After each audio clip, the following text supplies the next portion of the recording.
વડોદરા ગામના bus stop પાસે પિતાને ટિફિન આપવા જતા બાઇક સવાર યુવાનનું રોડ ક્રોસિંગ કરતા ટ્રકની અડફેટે કરુણ મોત નીપજ્યું હતું, જેના પગલે ગ્રામજનોમાં શોક સાથે રોષ ફાટી નીકળ્યો હતો।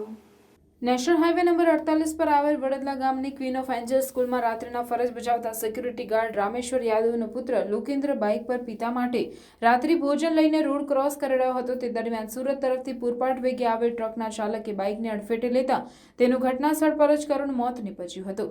અકસ્માત સંદર્ભે પોલીસે કાયદેસરની કાર્યવાહી હાથ ધરી હતી। અકસ્માતના પગલે દોડી આવેલ ગ્રામજનોમાં શોક સાથે રોષ જોવા મળી રહ્યો હતો। ગ્રામજનો જણાવી રહ્યા હતા કે નેશનલ હાઈવે નંબર 48ની આસપાસ રહેણાંક સોસાયટીઓ અને સ્કૂલ પણ આવેલી છે। હોટેલ અને સોસાયટીના લોકોને મજબૂરીમાં રોડ ક્રોસ કરવા રોંગ સાઈડનો ઉપયોગ કરવો પડે છે, જેમાં અકસ્માત સર્જાય છે અને નિર્દોષ માનવોનો જીવ જાય છે। ચૂંટણી આવે ત્યારે એને નેતાઓ દ્વારા મોટા મોટા વાયદાઓ કરવામાં આવે છે, પણ પછી એનો કોઈ અમલ થતો નથી। તેથી રોજબરોજના આવા એક્સિડન્ટમાં લોકો મોતને ભેટે છે। ગ્રામ પંચાયત દ્વારા વારંવાર સર્વિસ રોડ બનાવવા અથવા ઓવરબ્રિજ બનાવવાની માંગ કરવામાં આવે છે, પણ કોઈ જ પરિણામ નથી। ત્યારે આગામી દિવસોમાં ગ્રામજનો આંદોલનનો માર્ગ અપનાવશે તેવી ચીમકી આપી રહ્યા છે। તો મારી સરકારને દરખાસ્ત છે કે આ રોડ પર સર્વિસ રોડ મળે એવી મારી દરખાસ્ત છે।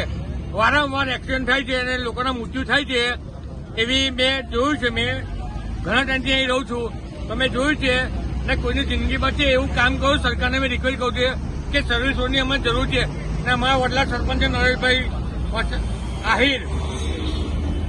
મારું નામ નરેશભાઈ આહિર છે। હું વડોદરા ગામનો કાર્યકર્તા છું। વારંવાર સરકારને રજૂઆત કરવાથી તાલુકા વિકાસ અધિકારી, જિલ્લા વિકાસ અધિકારી અને નેશનલ હાઈવે ઓથોરિટીમાં વારંવાર અમે રજૂઆત કરી, લેખિત બી આપ્યું છે કે તમે ફ્લાયઓવર ના બનાવો તો છેલ્લે સર્વિસ રોડ બનાવો।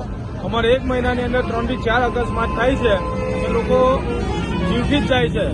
એટલે મારી મહેરબાની કરીને સરકારશ્રીને નમ્ર વિનંતી છે કે તમે ફ્લાયઓવર ના બનાવો તો કંઈ નહીં, પણ આ વ્યક્તિ જુઓ તમે, ખાલી અમારે સર્વિસ રોડ આપો તો એ અમારા માટે બહુ છે। બસ આટલી મારી નમ્ર અરજ છે તમને।